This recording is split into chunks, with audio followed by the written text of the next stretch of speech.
I think there's been a certain amount of uh, red herring consumption in the media about this. The focus in the US is almost always on President Trump. And that leads to a constant debate about whether he was too slow to recognize the risk, whether he's bungled the crisis. And we have the same debate in the UK about Boris Johnson, who, of course, in fact, was taken very ill with COVID-19. I don't think that the real issue is what happened at the top. Actually, if you look at Trump, he at least realized that he had to do something about flights from China in late January. It was too late by then, but at least he saw that there was a problem.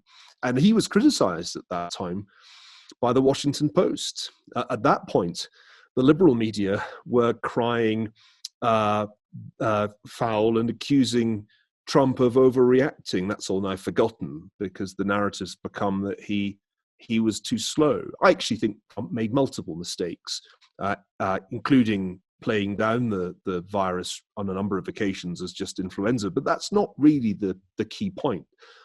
The key point is that both the United States and the United Kingdom had on paper rather well-crafted plans for dealing with a pandemic.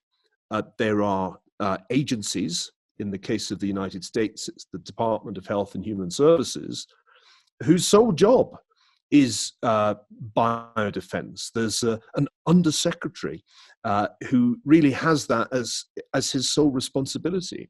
In 2018, the undersecretary in question even gave a lecture on the subject, warning that if there wasn't a sufficient insurance policy in place, the US would be SOL in the event of a pandemic. I didn't know what SOL meant because I was never in the US Army. It's short for shit out of luck. Now, for the undersecretary responsible for biodefense to say that a month after the administration publishes a 36-page plan for preparedness in the event of a pandemic is kind of strange. And it's even more strange when you find that the following year, in 2019, i.e. last year, Congress passed an entire act with respect to biodefense. On paper, the United States was well prepared for this. The bureaucracy had a plan, it had people, and it had resources. So something went terribly wrong with the administrative state, with the federal bureaucracy. When it came to the crunch, none of the things written down in multiple PowerPoint presentations worked. And in fact, the US turned out to be completely incapable of the most important thing that you need to do early in an epidemic, which is to have lots of testing in place so that you can identify who's infected and then isolate them. That's what Taiwan did. That's what South Korea did. That's what most well-prepared Asian democracies were able to do. The United States completely flunked it, and has only just in the last week caught up with South Korea with respect to testing per capita. So that's a shocking performance of a bureaucracy that was supposed to be ready. And I could tell a somewhat similar story for the UK. There will have to be a proper inquiry into what went wrong, just as after the 9/11 attacks in 2001, there was a commission that looked into why it was that all the warning signs had been missed. I think this is actually a worse case, because a terrorist attack like that of 9/11 was, I think, a lot harder to predict than a pandemic arising from an East Asian coronavirus. That was a highly likely scenario. And indeed, numerous people had been warning about it for years. I mean, you can go back and look at TED Talks, not just by Bill Gates, but by the epidemiologist Larry Brilliant. You can find discussions of this topic by numerous public intellectuals. Nassim Taleb, for example, often talks about this as the number one risk. So this was not exactly a black swan. It was a grey rhino that you just knew at some point was going to come charging towards you. And I still don't really understand why the state, which was on paper so well prepared, completely flunked the test. It's important, of course, to try and get as good a handle on how you debate your way through these things, because coming out of this, there'll be any number of difficult decisions to be made. So this question of how we understand it seems to me to be very important. You would, I think, say, and I would agree with you, that if you want to understand the future, you need to understand the past. It seems to me almost impossible to think of a time, though, when right across the world, countries have deliberately closed down their economies and then put them on life support to try and keep the beast alive while it's in hibernation. Is there any precedent that you can think of that might help us understand a little how to manage that part of the process? There isn't an exact parallel, because in previous pandemics, it was never thought necessary to shut down the economy. In 1918-19, although there was huge disruption and excess mortality, and although social distancing measures were introduced, school closures and so forth, there really wasn't an interruption of economic life of this sort. In 1957-58, which, by the way, is a much better analogy, because COVID-19 is not as dangerous as the 1918-19 influenza. No way. It is much more like the 1957-58 influenza in terms of its likely infection fatality rate. And if you look back at 1957-58, the United States government did not do anything like this. On the contrary, life went on without any federal or indeed state orders to close businesses and factories. There was minimal social distancing. Yes, there was excess mortality, but the Eisenhower administration thought that its priority should be to expedite research on vaccination and get a vaccine ready as soon as possible. And it requested the startlingly small sum of $2.5 million from Congress to accelerate vaccine research.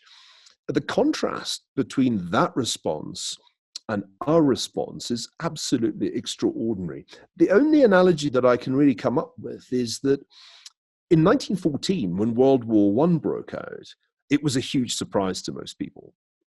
And it caused a huge economic crisis across the world, in response to which the authorities in most of the major economies shut down the stock markets because they did not want trading to continue, as it would, of course, have revealed a disastrous sell-off, causing not just liquidity but solvency problems. So we had a period in late 1914 when all the major stock markets were closed, and they didn't really reopen until the end of that year. During that time, particularly August, September 1914, there was an enormous economic dislocation, not because anybody ordered factories to be closed, but just because panic swept around the world. And in the absence of open stock markets and in conditions of great uncertainty, a lot of businesses did shut down. But there's a big difference between a pandemic and a war. A war solves its own economic problem by enlisting over time the able-bodied men, placing orders for munitions from the major industrial concerns. And so by 1915, the unemployment that had featured in the immediate aftermath of the outbreak of war was gone. A pandemic's not like that. There isn't the same demand for employment or manufacturing. Sure, we need vaccines, we need testing, but that's not going to create the kind of jobs that are desperately needed now. In any case, what we've done was more than just a panic. We had a state-mandated economic lockdown in some of the most important economies in the world, New York State and California State in particular.